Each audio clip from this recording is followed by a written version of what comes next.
Could get dangerous. Well, the draft is approaching. It is going to be in Las Vegas. It's going to be wild times in Las Vegas, one of my favorite cities in the country. And it's an interesting draft, obviously, because there aren't any huge quarterback prospects, which usually drive most of the banter around the pre-draft.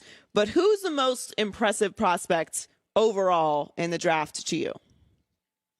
Most impressive, probably Aiden Hutchinson. It's hard to go against him as a total package, whether it's the mental side of it alongside the athleticism, the total body of work, him understanding what it means to be a pro and having a dad that played obviously college football and was such a big player at Michigan as well. And he's got a ton of family support. You know, he's a guy I want to look at all across, you know, and the mental side is really a big piece of this. I think he's the total package as far as prospects go. Do you think he goes number one overall or should go number one overall? I do think that.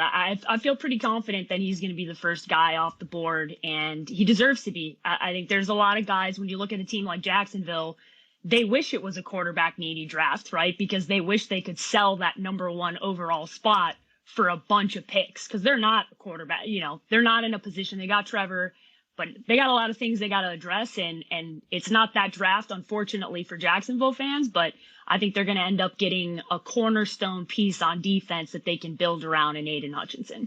Okay, so I had you on my show on Saturday on Fox Sports Radio, and you said something very interesting that I haven't heard anybody else say yet.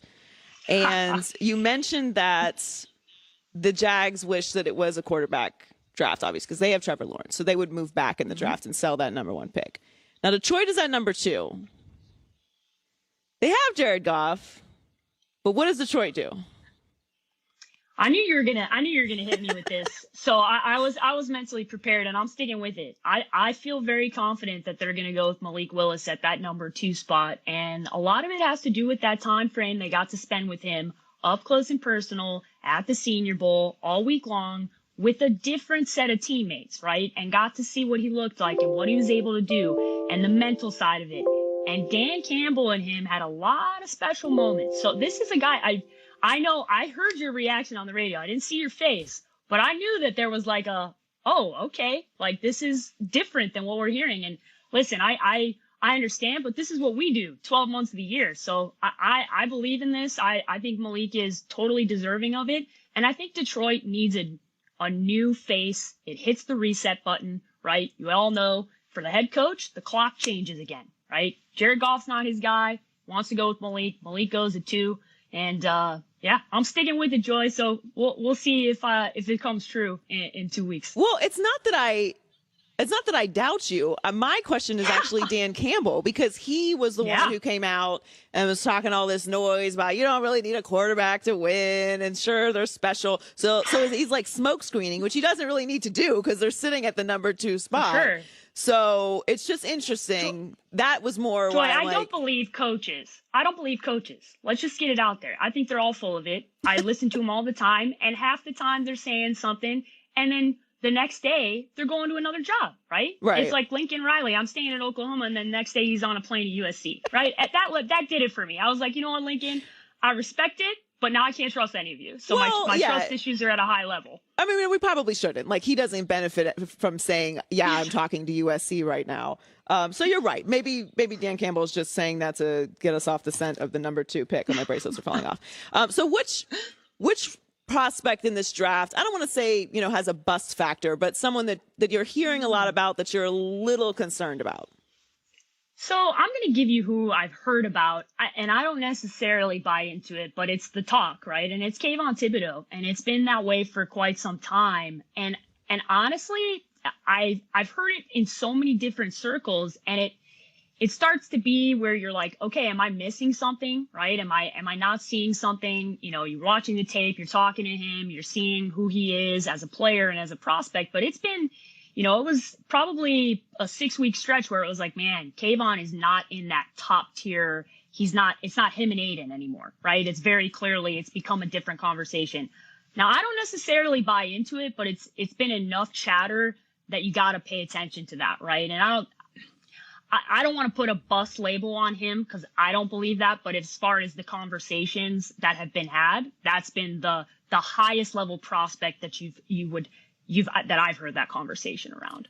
We're talking to Paige DeMacco, CEO of the Draft Network. Jerry Jones this week talked about how he's basically open for business and they would possibly trade up in the draft. Could you see Dallas doing that? And for what position would it be so desperate that they would need to move up and do that?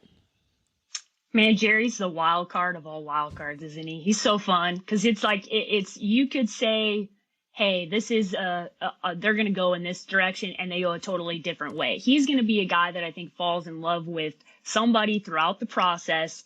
And if they're there, he could trade up, right? But you've seen, I mean, now they're in this tough spot where their offensive identity is lacking, right? They've got Zeke, they paid him, then they paid Dak, then they paid Amari. Now Amari's gone. It's you got to decide who you are, Dallas. So you're going to be a offensive line heavy team that likes to run the football, or are you going to be a pass happy team? Because I don't think you guys know who you are. So I would say they got to go buff up that line, because that's the best version this team was when they were running the football and they had a great offensive line and Dak could be protected. But they've gotten too pass happy, all trying to be Patrick Mahomes. Something you said earlier, I was like, listen, there's only one Patrick Mahomes. Everybody stop trying to be that guy. Stop trying to replicate what they do.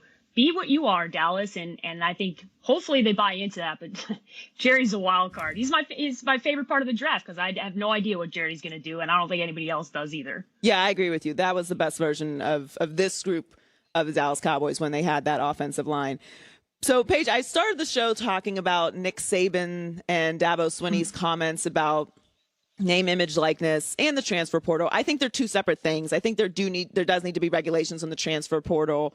You can't just have it, people going in and out. It makes it complicated for students. It makes it complicated for coaches and lineups and all those things. I do think there should be some regulations on that. But I think that's completely separate from NIL, and people are blurring the two.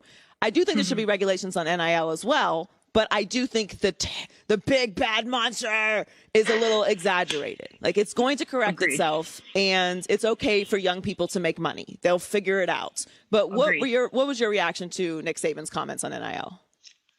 The tough part for me is that I'm like, Nick, you're talking about parity, and there's no parity in college football. Right. Like, that's the tough part for me is like, Nick, you were kind of bragging about Bryce Young being the face of this, and then a year ago, and then now there's issues with it. And I listen, Nick Saban's a GOAT. The Alabama, they've out hustled, they've outworked, and they've been better. Period. And I think that's fine. I'm okay with that in football. But the direction that he took this, and the fact that it's him and Dabo, I just don't think they like the change, Joy. I don't think they're not prepared for it, which they don't like. When you're a control freak, when you run an organization in the way that they do, right? A university in the way that they do, they control every aspect.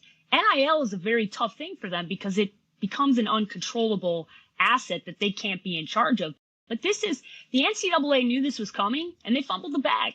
They've had 10 years to prepare, and they didn't put anything in place. This on them, right? We knew this was coming down the line, and nothing was put in place. And I agree with you. There should be regulations. They need to figure this out. It is the Wild West right now, but that's the NCAA's fault. They wanted to put their head in the sand and pretend like this wasn't coming, and it was coming. So I don't know how you tell a kid, if I'm in college right now, Paige and Joy can host a radio show and get follows and have Instagram, be influencers and make money while I'm at a university, but an athlete can't. That doesn't make any sense to me. Like, it's just a different time, and you gotta let these kids make the money. It's just a change. That's what my whole point was, is they haven't adjusted to the change. Thank you so much for joining us, Paige DeMacco, CEO of the Draft Network. Make sure you follow her for all the draft coverage, and she will be in Las Vegas.